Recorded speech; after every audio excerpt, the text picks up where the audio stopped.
Bonjour, bienvenue sur la chaîne de Mental Waves. Je suis Lily et comme chaque mois, j'ai le plaisir de vous retrouver pour une rencontre avec un invité passionnant. Et aujourd'hui, j'ai le plaisir d'accueillir quelqu'un qu'on ne présente presque plus et spécialement chez Mental Wave.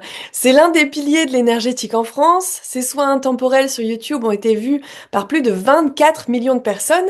Il s'agit de Luc Baudin. Bonjour Luc. Bonjour Lily et bonjour à tous. Bienvenue, c'est, comme je le disais, une joie de t'accueillir sur cette chaîne que tu connais bien, puisque tu collabores avec Mental Waves depuis plusieurs années. Luc, pour les personnes qui ne le savent pas encore, tu es un ancien médecin, diplômé en cancérologie clinique.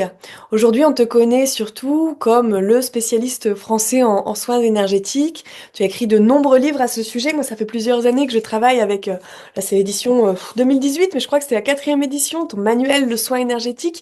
Tu as plein d'ouvrages qui font référence, tu es formateur. Donc tu as choisi d'explorer une voie peut-être un peu inhabituelle pour un médecin. Est-ce que tu veux bien partager avec nous ce qui t'a conduit sur ce chemin? Est-ce qu'il y a eu un moment déclencheur?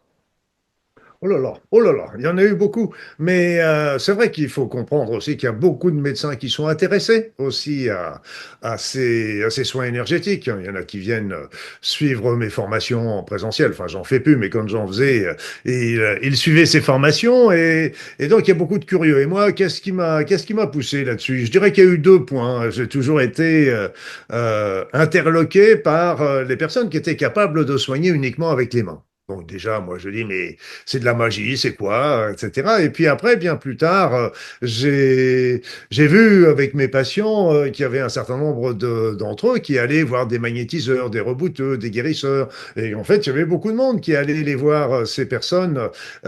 Et je précise qu'ils n'étaient pas remboursés. Donc s'ils n'étaient pas remboursés et qu'ils étaient nombreux à venir, c'est qu'il y avait des résultats. Et s'il y a des résultats, pour moi, ça m'intéressait parce que ça valait le coup d'aller creuser un petit peu de ce côté-là.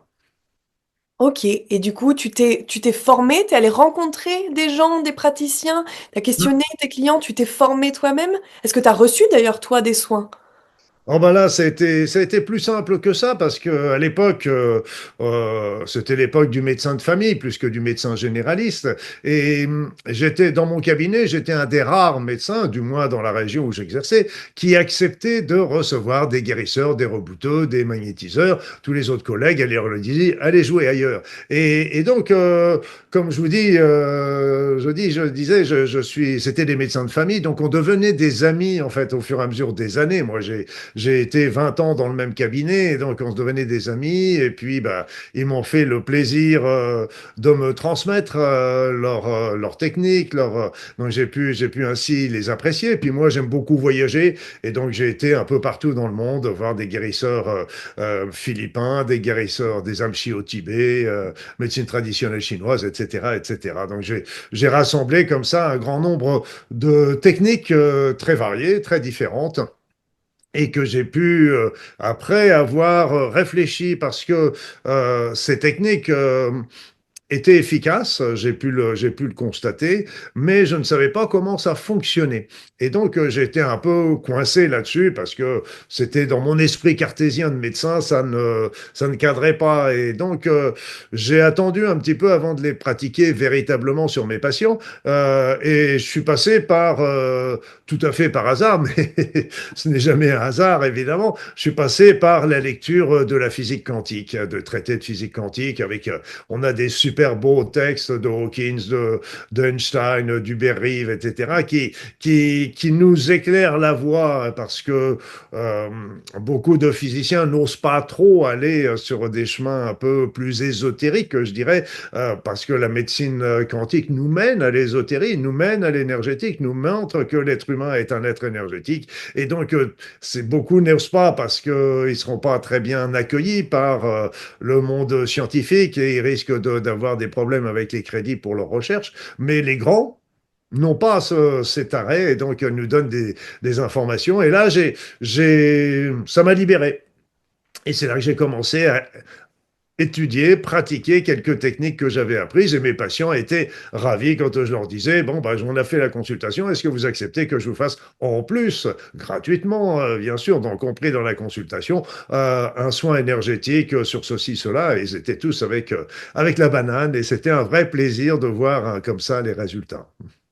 Ah, c'est magnifique en fait, parce que du coup, tu as fait le constat en tant que médecin qu'il y avait un besoin et que les gens allaient de toute façon, souvent d'ailleurs on le dit, hein, sans le dire à leur médecin, parce qu'ils ont peur du jugement et ce qui peut être dit, mais on sait que les gens y vont quand même en fait.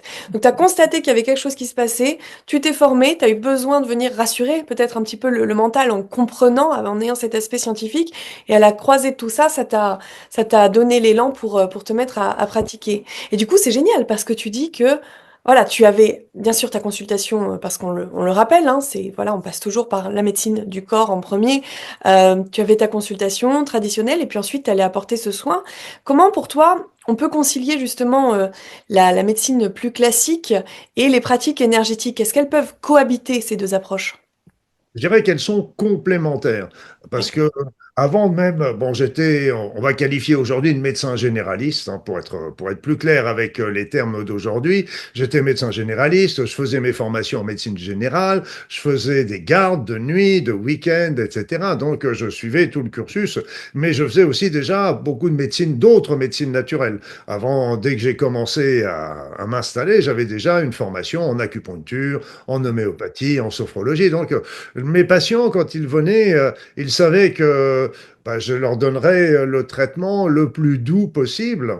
Mais lorsque j'avais besoin de la médecine conventionnelle, je n'hésitais pas à faire des traitements de médecine conventionnelle. Et ils comprenaient très bien si j'avais besoin d'un antibiotique, d'un anticoagulant, d'un antiarythmique, etc. C'est faux. Donc c'est par contre la médecine, les médecines naturelles dont fait partie les soins énergétiques apporter un plus parce que ça pouvait permettre comme ça d'éviter un certain nombre de remèdes dentalgiques, d'anti-inflammatoires, etc. Et puis d'apporter surtout un soulagement. Et ce qui est génial avec les soins énergétiques, c'est qu'on obtient le soulagement quasi immédiatement. Donc c'est quand la personne vient avec un problème, par exemple moi j'adorais, c'était quand il venait avec un problème de lumbago, de sciatalgie importante, etc. Donc je pouvais pas les allonger sur mon divan d'examen parce que c'était trop douloureux et pour eux. Et donc je faisais le soin dans le dos, mais je les touchais même pas. Je faisais le soin avec lever les blocages, enlever les mauvaises énergies, vider les énergies usagées, relancer le mouvement primordial, etc. Et eux, c'était l'étonnement complet quand ils se relevaient, alors que je les avais pas touchés, de sentir que d'un seul coup, c'était mieux, voire c'était disparu. Donc c'était magique. La preuve par l'expérience, magnifique. Et on a peut-être des personnes qui nous écoutent aujourd'hui, qui découvrent hein, tout ça. C'est vrai que c'est pas commun. Ça fait rêver. Hein. Honnêtement, quand je t'entends, je me dis, mais si tous les médecins pouvaient pratiquer de cette manière, ce serait magique, comme tu le dis si bien. Comment est-ce que tu définirais en fait l'énergie à quelqu'un? Alors, je sais pas s'il y a encore des gens qui en ont jamais entendu parler, mais en tout cas, quelqu'un, tu sais, qui a un peu des a priori, qui voit ça comme de la magie, voire de la magie noire, à qui, voilà, ça peut faire peur. Comment tu définirais de manière simple l'énergie, l'énergétique? Alors déjà, c'est pas de la magie noire. Donc déjà, c'est pas de la magie noire. On travaille en plus avec des belles énergies. On travaille souvent avec, moi je travaille toujours accompagné de guides de lumière, d'êtres de lumière et j'ose dire, que c'est quand même eux qui font le plus gros du travail, parce que moi, je suis l'initiateur, mais c'est eux qui œuvrent, et sans eux, j'aurais des résultats, là, mais les soins énergétiques auraient des résultats beaucoup moins importants. Donc, c'est définition de l'énergie. Voilà une question qui est très bonne, et que je me suis posée au tout départ, en me disant, qu'est-ce que c'est que l'énergie? Alors, j'ai sorti les définitions du dictionnaire, j'ai été voir ce qu'il disait, et en fait, je me souviens plus la phrase exacte, mais c'était un élément qui était capable de fournir un travail ou son équivalent. Donc ça veut dire qu'on n'est pas capable de définir ce qu'est l'énergie. On la définit par ce qu'elle fait, un travail, mais on ne peut pas définir ce qu'elle est. Et donc, par contre, si on regarde au niveau de nous, de notre être humain, etc., on peut parler à ce moment-là de la force, de la vitalité qui nous donne l'énergie de faire. Et ce qui est amusant, c'est qu'on n'arrive pas à la définir. Pourtant, dans le langage populaire, eh bien, on l'utilise, ce mot énergie. C'est un homme énergique, l'énergie du désespoir, et puis, etc. Donc, on l'utilise, ce mot énergie, sans qu'il y ait véritablement une définition qui est derrière. Par contre, l'énergie, il faut bien savoir, et ça m'a beaucoup troublé, parce que, bien sûr, comment vit-on? On vit grâce à l'air qu'on respire, on vit grâce à l'alimentation qu'on mange, à l'eau que l'on boit. Bien sûr, mais là où il y a eu des expériences qui m'ont vraiment troublé, c'est qu'on vit aussi avec les énergies que nous recevons à chaque instant, sans même que nous n'y prenions garde. Et il y avait une expérience, une triste expérience qui a été réalisée avec des petits lapins qui ont été mis dans des cages plombées, donc qui étaient nourris, logés, blanchis, comme je le dis toujours en plaisantant, mais qui étaient dans une cage plombée, donc privés des énergies environnementales. Et en fait, ils sont morts en l'espace de quelques jours. Je ne me souviens plus, c'était 5 ou 7 jours, etc. Donc ça veut bien dire que nous nous servons sans arrêt de ces énergies sans même nous en rendre compte. Mais quand nous en sommes privés, eh bien, la vie ne peut plus continuer sans ces énergies que nous captons de notre environnement, nos proches ou lointains, de la Terre, de l'univers, du Soleil, des montagnes, toute l'énergie, tout l'environnement nous apporte de l'énergie. Ces énergies, l'environnement est énergétique, mais ce qu'il faut bien comprendre, c'est que nous aussi, nous sommes des êtres énergétiques, donc nous vivons dans un maelstrom d'énergie. Et toi, tes soins énergétiques, au final, c'est une recaptation de toutes ces énergies dont tu parles, ces énergies naturelles, ces énergies peut-être même de notre environnement, je pense même à l'environnement familial, hein. Les soins énergétiques, c'est voilà, aller recapter toutes ces énergies-là, les bonnes, les bienveillantes, celles qui vont aider, pour les diffuser, les transmettre à une personne ou à une zone du corps, de l'être qui a besoin d'énergie, qui va être en énergie manquante. Oui, ça fait partie des thérapies, parce qu'il y a beaucoup de techniques. Il y a pas, quand on fait un soin, ça va comporter plein de techniques différentes. Par exemple, un alignement de notre être avec le monde supérieur, universel, voire plus loin, divin, pourquoi pas, et la Terre. Donc, on a déjà cet alignement. On a aussi le recentrage des corps subtils qui ont tendance à... On est formé de corps subtils qui nous entourent, notre aura, comme on dit. Eh bien, elle peut être décalée. On va travailler sur les blocages énergétiques, la vidange des énergies usagées, perturbatrices, etc. Et aussi, comme tu le dis, c'est qu'on va, parce que quand une personne est souffrante, est malade, eh bien, à ce moment-là, ça fait que souvent son niveau vibratoire est bas. D'ailleurs, quand on est malade, on le sent bien, on se sent un peu plus raplapla, etc. Et donc, ça va consister à transmettre de l'énergie pour remonter son niveau vibratoire, tout comme tu le dis, s'il y a un problème de local sur un organe, sur une articulation, etc., on va enlever les mauvaises énergies qui sont parce qu'il y a maladie, ça veut dire qu'il y a un mal, des énergies perturbatrices, et on va amener des bonnes énergies pour relancer les processus d'autoréparation. Pour les personnes qui nous écoutent, bon, j'imagine que quand on choisit d'écouter une telle vidéo, on est forcément sensible à ça, mais je crois qu'on a aussi un petit peu toutes et tous quelqu'un dans notre entourage, voire plusieurs personnes, qui montrent quelquefois, alors au mieux des résistances ou un désintérêt, au pire un sérieux scepticisme, des doutes, des moqueries. Et puis, bah, quelquefois, ça peut être compliqué parce qu'on se dit, mais cette personne, elle en bénéficierait tellement. Est-ce que toi, tu as voilà, des petites choses qu'on peut dire à ces personnes pour les inviter à explorer cette voie sans crainte? Parce que très souvent, derrière la moquerie, derrière les doutes, il y a des peurs, il y a une incompréhension de ce qui se passe. Moi, je critique pas, je comprends leur problème parce que j'étais un peu dans cette situation-là au départ, avant de travailler avec, à comprendre un petit peu la physique quantique, etc. Donc, j'étais déjà un petit peu dans cet acabit-là. Donc, il faut avoir l'esprit critique. Il faut avoir l'esprit critique, mais il ne faut pas avoir non plus un esprit bloqué. Souvent, je dis aux personnes, bah, essayez, qu'est-ce que ça vous coûte? Vous dites que c'est rien. Bah écoutez, essayez, vous allez voir un petit peu. Si vous avez une douleur, si vous avez un problème, vous allez pouvoir constater de vous-même si. Et puis, moi, je forçais jamais. Je forçais jamais. D'abord, euh, je m'imposais jamais. Je ne m'impose toujours jamais. Et puis, par contre, je laisse venir les personnes qui ont des questions. Qui ont des questions. Et donc là, à ce moment-là, s'il y a des questions, ça veut dire on est dans l'ouverture, on est dans la discussion, etc. Et ce qu'il faut, c'est rappeler tout simplement que si on vient au B à bas, c'est que toutes les particules dans l'univers ne sont formées de concentration d'énergie.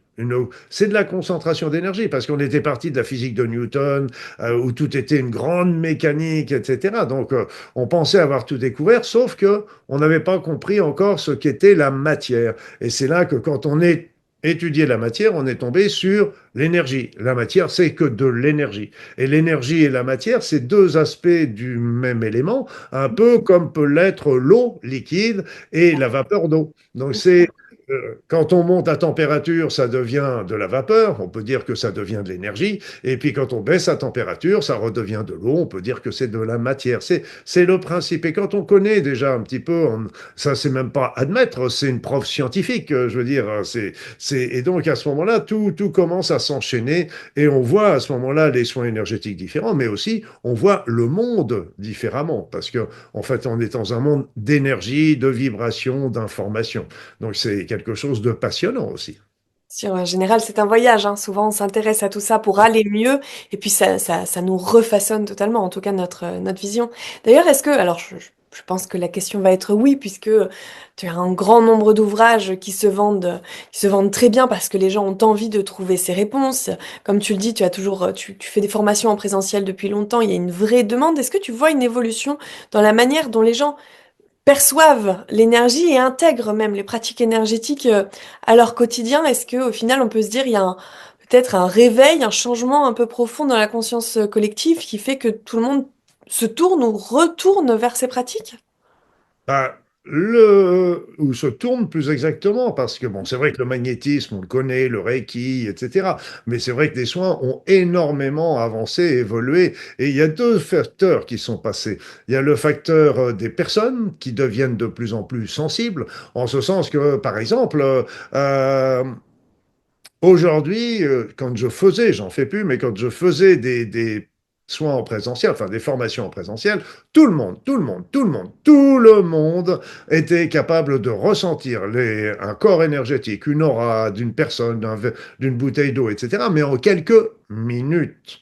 Mon travail, en fait, c'était même pas de leur apprendre, c'était de leur dire, tiens, tu vois, ce que tu sens là, c'est bien l'aura que tu penses. Alors donc ça, il y a une évolution des personnes, une sensibilité, ce qui fait que les soins énergétiques, les livres que j'écris étaient surtout pour montrer les techniques pour que les personnes puissent les pratiquer. Donc, ce n'est pas des livres théoriques, c'était des livres pratico-pratiques, et donc où je livrais tout. Alors, mais seulement, les soins ne continuent d'évoluer à une vitesse absolument fantastique, et si bien que les choses, même les techniques qui étaient difficiles, compliquées, longues auparavant, aujourd'hui deviennent extrêmement faciles et extrêmement simples, de plus en plus rapides, parce que notre conscience en tant qu'être humain a évolué, la puissance de notre pensée a évolué, le monde a évolué parce qu'il a aussi élevé sa vibration, donc tout concourt à ce que les soins énergétiques deviennent véritablement réalisé par tout le monde, réalisable par tout le monde,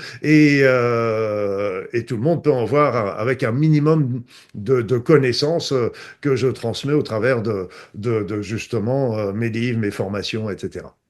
Est-ce que tu penses que dans un monde, je pense qu'on peut parler de crise, hein, de crise écologique, sociale, humaine, voilà, sur plein de plans, est-ce que tu crois que les soins énergétiques qu'on peut donner en tant qu'individuel, pour soi, pour ses proches, mais même pour la Terre, je pense aux prières collectives, aux soins intemporels comme ceux que tu offres, est-ce que c'est utopiste de penser que ça peut jouer un rôle, ou est-ce que vraiment pour toi il y a quelque chose qui se joue même, voilà, quand c'est une petite graine, à titre individuel?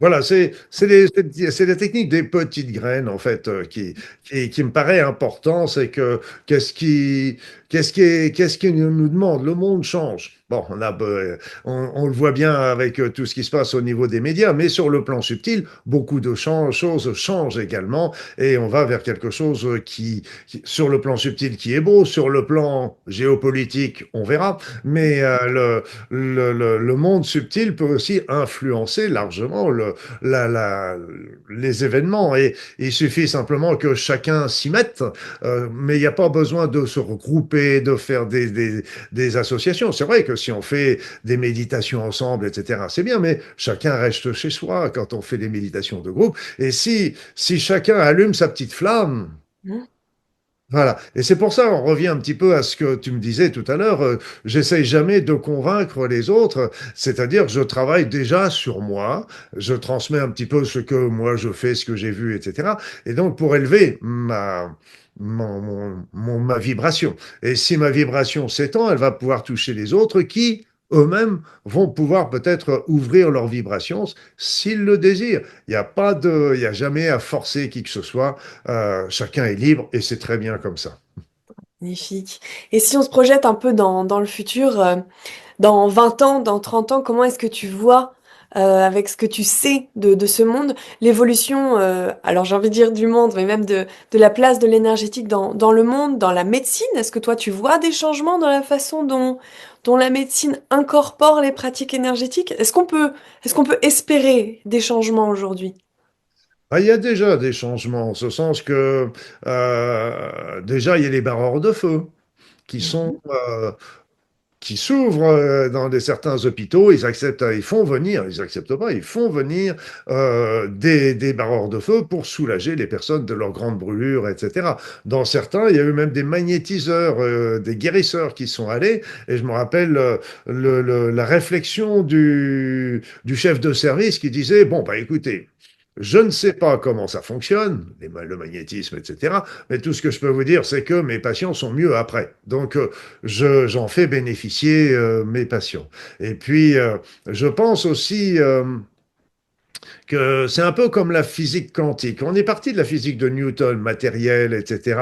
Et on est arrivé à la physique quantique qui est presque en train de nous dire nous sommes des esprits et que le monde entier, l'univers entier est conscience, que tout est conscience autour de nous. Et donc, c'est une vision tout à fait euh, novatrice. Et ce qui m'afflige d'ailleurs, c'est que ce soit si peu connu, alors que la physique quantique, ça fait déjà plus d'un siècle qu'elle a été mise au point, les bases, etc. Et si on la transmettait davantage dans la, dans les connaissances, même dans l'école, etc., ça changerait énormément. Comme on dit, il y avait, je crois que c'était le Dalai Lama qui disait si tout le monde se mettait à faire, si on enseignait la méditation dans l'école à tous les enfants, dans 3 générations, il n'y aurait plus de guerre. Et c'est un peu ça. Donc, obligatoirement, il va y avoir des découvertes. Aujourd'hui, il y a des grosses recherches fondamentales en médecine pour rechercher le rajeunissement, pour rechercher même l'immortalité. Mais au travers de cette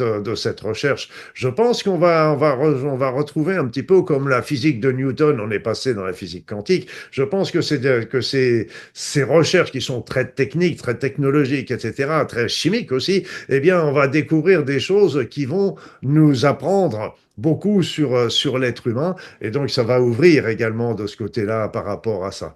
Et donc, faut pas oublier que dans la médecine, la règle d'or, la première règle, c'est primum non nocere. D'abord, ne pas nuire. Et c'est pour ça que je trouve que la métaphysique, les soins énergétiques pourraient apporter énormément. Et moi, je pense aussi à tous ces pays en voie de développement où il y a beaucoup de populations qui sont dans la souffrance, etc. On n'a pas toujours les valises avec les médicaments qui suivent. Moi, j'ai fait participer comme ça des ONG, mais on n'a pas toujours tout. Mais avec les physiques, avec les soins, on a toujours. Et puis, on peut apprendre. C'est ça qui est génial, apprendre aux autres pour qu'ils puissent le faire eux-mêmes dans leur pays, dans leur environnement. On fait les soins énergétiques. Il y a beaucoup de personnes qui viennent, il y a même des grands-parents, etc., qui font des soins, qui apprennent des soins énergétiques pour soigner leur famille, leurs enfants, leurs petits-enfants. On peut faire des soins énergétiques sur soi-même.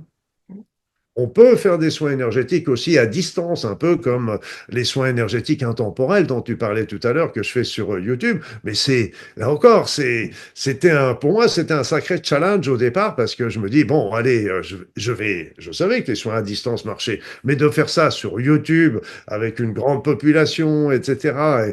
Et là, j'ai vu les résultats. Mais pourquoi? Parce que d'une part, dans l'énergie, la distance, le temps n'existe pas. Et puis, comme je le disais tout à l'heure, la plus grande partie du soin, c'est pas moi qui le fais. Là-haut. Ouais. Bien sûr. Et du coup, tu en parles, hein, tu parles du fait de donner des soins sur soi, sur les autres. Comment est-ce qu'on peut commencer à intégrer des pratiques énergétiques? Alors, peut-être simple, hein, parce que quand on entend quelquefois voilà, des rituels, des techniques, ça peut faire peur. Sans expérience, comment on peut commencer à s'ouvrir au quotidien à l'énergétique avant de parler de formation, d'aller plus loin? Pour moi, c'est pour ça aussi que tous les rituels, toutes les techniques que j'avais apprises étaient souvent compliquées, entourées de rituels. Et comme je le dis souvent en plaisantant, l'une des premières choses que j'ai faites, c'était d'enlever les petites plumes, les petites fleurs, les petites machins. Et donc, pour aller au vif, au fond de la technique, et je me suis aperçu que si on simplifie, on purifie la technique, eh bien, en fait, on ne la dénigre pas, au contraire, on la rend beaucoup plus efficace et c'est beaucoup plus simple pour tout le monde. Alors, je conseillerais, il y a deux choses que je conseillerais bien en tête. C'est, d'une part, c'est la demande. Demande. Ah, la demande, oui, la demande. Parce qu'en fait, demandez, vous aurez. C'est dit partout. Et personne ne le fait parce que c'est pas beau. Arrête de demander, c'est pas beau. Donc on a été inculqué comme quoi, mais demandez, et dans tous les textes religieux de toutes les religions, ils disent demandez, vous aurez. Et donc il faut commencer. Et ça, c'est bien sûr, on peut se dire, ça nous rapproche de la loi d'attraction, par exemple. Oui. Sauf que quand on fait la loi d'attraction, on demande par exemple, j'espère, je voudrais rencontrer l'homme ou la femme de ma vie, j'espère trouver un boulot qui sera valorisant, j'espère trouver une belle maison, etc. Ok, je demande, ah, c'est bien, mais ça va commencer par se faire dans l'énergie. Et si on a vraiment notre, notre demande qui est bien persistante et toujours bien répétée, à ce moment-là, ça finira par se mettre dans la matière, se matérialiser. Comme disent les aborigènes, ça finira par se manifester. C'est un beau terme, ça. Et donc, nous, quand on travaille dans l'énergie, on ne fait que demander. Demander, mais on travaille dans l'énergie. Et donc, c'est le premier temps. On n'a pas besoin, on n'a pas le temps matériel. Donc, on demande, on a. Donc, on demande à ressentir telle ou telle anomalie, tel ou tel blocage, telle ou telle chose. On a l'information immédiatement. Et c'est ça qui est génial. Donc là, n'hésitez jamais à demander, demander sur le plan énergétique, etc. Et puis, la chose essentielle, c'est que la deuxième chose, c'est que vous pouvez commencer tout simplement à demander à recevoir des énergies. Parce que si vous vous mettez en position, vous mettez bien dans votre fauteuil, les paumes en l'air, comme conseillent souvent les personnes. C'est pas obligatoire, hein. Mais et puis vous mettez une belle musique et puis vous dites je vais recevoir les énergies. Oui, oui, oui, peut-être que vous allez en recevoir, mais ça peut être long et fastidieux. Mais si vous demandez à recevoir les énergies, bingo, ça arrive tout de suite. Mais ce qu'il faut, c'est rester concentré sur cette demande le temps que les énergies arrivent. Donc c'est vraiment bluffant et il y a plein de choses comme ça. Il y avait, je me rappelle, une thérapeute énergéticienne pourtant et qui était venue me voir en me disant, dis donc Luc, je suis embêté parce que quand je fais mes soins, je teste, je recherche avec la main droite, mais je sens dans la main gauche, ça me gêne, c'est pas pratique, etc. Comment je peux faire pour sentir dans ma main droite? Ben, je lui dis, est-ce que tu as demandé? Tu demandes. À qui on demande? On demande à qui on croit. Moi, je ne fais pas de prosélytisme. Après ça, on peut demander, bien sûr, si on est croyant, on peut demander à Dieu, aux anges, aux guides, etc. Mais on peut demander aussi, si on n'y croit pas à tout ça, on peut demander à la vie, on peut demander à l'univers. Si on ne croit pas encore à tout ça, on peut demander à son être intérieur, à son conscient, à son inconscient, etc. Mais cette femme, eh bien, elle a dit, ben, je demande à ne plus ressentir dans ma main gauche, mais ressentir dans ma main droite.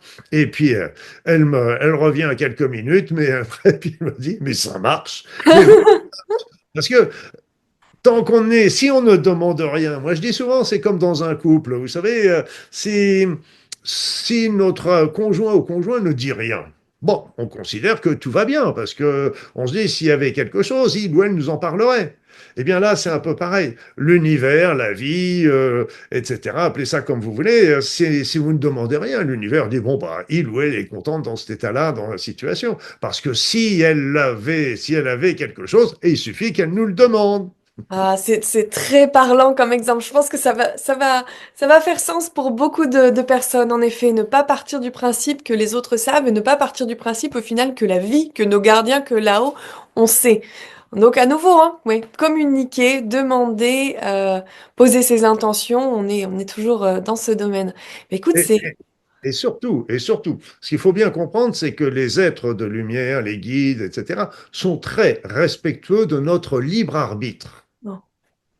Ils ne font jamais quelque chose contre notre volonté en disant tiens, on va lui faire ça parce que il va être content, etc. Non, non, non, non. C'est toujours à nous d'initier le processus. Mais ils sont toujours là pour nous, 24/24, 7 sur 7.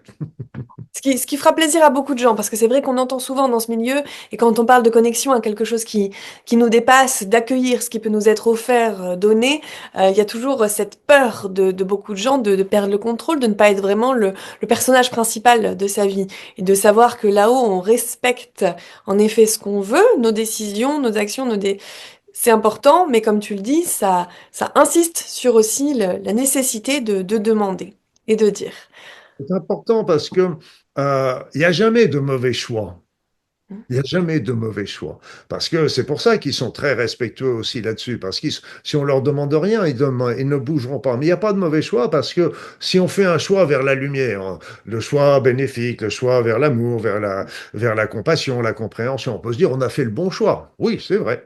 Mais si on fait l'autre choix qui va être dicté par notre ego, la recherche, parce qu'on recherche de pouvoir, on se dit, tiens, si j'ai un compte en banque plus fourni, etc., tout ça, ça va m'apporter le bonheur. Et puis, si on est assez ouvert au bout d'un certain temps, on s'aperçoit que bah, le bonheur, c'est pas l'argent qui va nous l'apporter, que ça peut rendre des gens malheureux, etc. Donc, on va changer, on va revenir, on va changer notre fusil d'épaule et on va reprendre une autre voie. Mais là aussi, dans les deux cas, on a appris. Donc, il n'y a pas de mauvais choix. Et il faut de temps en temps passer par l'ombre pour revenir dans la lumière. Et il faut bien comprendre, il ne faut pas être critique sur les autres parce qu'on a dû le faire des multiples fois. Donc, soyons, que ce soit dans cette vie ou dans des vies antérieures, c'est évident. Ben, merci Luc, vraiment merci pour tes partages. C'est très éclairant, je trouve que ça donne de l'espoir, ça donne envie de se bouger, de pratiquer par soi-même.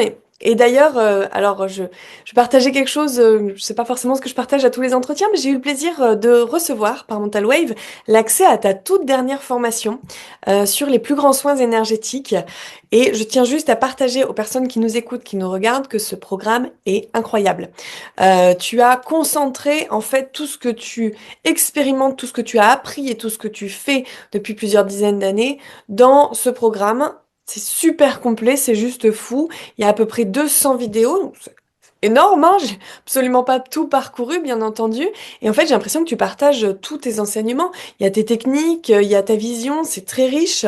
Et puis, bah, c'est à un prix assez incroyable, disons-le. J'ai fait des formations dans lesquelles il y avait 10 fois moins et que j'ai payé 3 fois plus cher, puisque tu offres l'accès à tous tes contenus pour moins de 250 euros. Voilà, donc on est vraiment sur une pépite. Donc déjà, je voulais te remercier pour ce merveilleux support qui, je pense, va aider beaucoup, beaucoup de personnes et partager la nouvelle à des gens. Parce que c'est vrai que on va souvent nous demander comment travailler avec l'énergétique, comment se former. Les gens ont quelquefois peur aussi de partir dans des formations avec des gens dont ils ne connaîtraient pas voilà, les origines, la formation, la vision. Quand on touche à l'énergie, on sait qu'il peut se passer des choses. Il peut y avoir un effet papillon. Donc c'est important, je pense, de se former avec quelqu'un de confiance. C'est là aussi où ton parcours de médecin et tout ce que tu as pu expérimenter est très intéressant. Donc je te remercie pour cette formation. En plus, ça se suit de chez soi. On a l'accès à vie. Moi, ça me rassure parce que quand j'ai plein de contenu comme ça, je me dis je vais vouloir y revenir. On télécharge les vidéos, c'est à notre rythme. On explore toutes les dimensions de l'énergétique. J'ai vu la partie sur le passage d'âme qui va me parler particulièrement. Donc voilà, pour s'occuper de soi, c'est proche. J'ai l'impression que c'est un peu la formation ultime. Je sais pas si tu veux nous dire deux, trois mots pour terminer cette vidéo sur cette formation. Euh, Oui, je crois qu'il y a 192 vidéos. J'ai un projet de faire encore une dizaine de vidéos pour compléter encore, parce que là, dans cette vidéo, il y a toutes les actualisations et comme je vous ai dit, ça avance d'une manière formidable. Pour moi, je considère que toutes les connaissances, expériences que j'ai reçues de différents et de là-haut, parce que j'ai eu beaucoup de choses qui m'ont été transmis comme ça veut dire que tout ça, ça ne m'appartient pas. D'accord? Donc ça ne m'appartient pas. Donc c'est pour le transmettre. Pour moi, c'est quelque chose d'important. De transmettre aux autres et de pas retenir ces informations-là qui me semblent très importantes pour l'ensemble des personnes qui vont le faire. Et je pense que ça pourra aussi intéresser énormément, même dans les pays. J'ai beaucoup de personnes aussi qui viennent d'Afrique du Nord, bien sûr du Canada, etc. Donc c'est une formation que où il n'y a aucune retention d'informations. Ça aussi, c'est important. Alors, c'est vrai qu'il y a des vidéos qui sont de base, qui ont été faites il y a quelques années, qui ont été faites avec les techniques qui sont toujours importantes à comprendre et à réaliser. Mais vous inquiétez pas, de toute façon, dans les vidéos suivantes, 192, donc, eh bien, il y a toutes les mises à jour qui vous seront expliquées, mais de commencer par la connaissance des premières techniques est toujours extrêmement important. Et je n'ai jamais calculé, je ne sais pas s'il y en a quelqu'un qui aura le courage un jour de calculer combien d'heures de, de vidéos ça représente ces 192, mais je pense que, bon, mais Eh il ben, faut écoute, les je compterai. une vidéo après l'autre, pas tout à la fois. Non, non, je compterai, je vous partagerai ça. En effet, il y a beaucoup de mise en pratique. Donc, je pense que ça va permettre de faire vivre de très, très belles expériences aux gens qui suivront. On mettra le lien de la formation dans la description de cette vidéo. Je rappelle qu'on peut aussi te suivre sur ta chaîne YouTube où tu partages des soins énergétiques intemporels, mais aussi des réflexions, des pensées, des perles de sagesse. On peut te suivre sur ton site web et découvrir toutes tes formations, tes livres. On peut te trouver bien sûr dans toutes les bonnes librairies. On va mettre voilà tous ces liens, tout ce que tu fais dans la description de la vidéo pour les personnes qui souhaitent te découvrir. Moi, je te dis encore un grand merci, Luc, pour cette belle rencontre. Je souhaite une belle journée à toutes les personnes qui nous écoutent, qui nous ont regardé aujourd'hui. Merci à vous de suivre Mental Waves. Luc, le mot de la fin? Le mot de la fin, c'est qu'il faut savoir, donc déjà dans la formation, il y a toujours une partie théorique, mais il y a toujours des démonstrations pratiques, hein. Donc là aussi, c'est très important. C'est pas une conférence que je fais, c'est vraiment à montrer. Et ce qu'il faut savoir, c'est que les énergies, elles sont tout autour de nous. Elles nous nourrissent, elles nous informent, elles nous traversent, et donc elles sont toujours bienveillantes. Ce n'est que du bonheur de travailler dans l'énergie. Elles sont joyeuses. Bien sûr, il y a des énergies qui peuvent être perturbatrices, mais vu le nombre des énergies qui sont tout autour et qui sont bienveillantes et qui sont même chargées de pensées positives, c'est vraiment que du bonheur, que de la joie. Et puis, ben, j'espère que quand on travaille vraiment dans l'énergie, je vous ai dit, d'un seul coup, on voit le monde différemment. Affaire à suivre. Merci beaucoup, Luc. Bonne journée à tous, bonne journée à toutes. Merci Lily, merci à tous.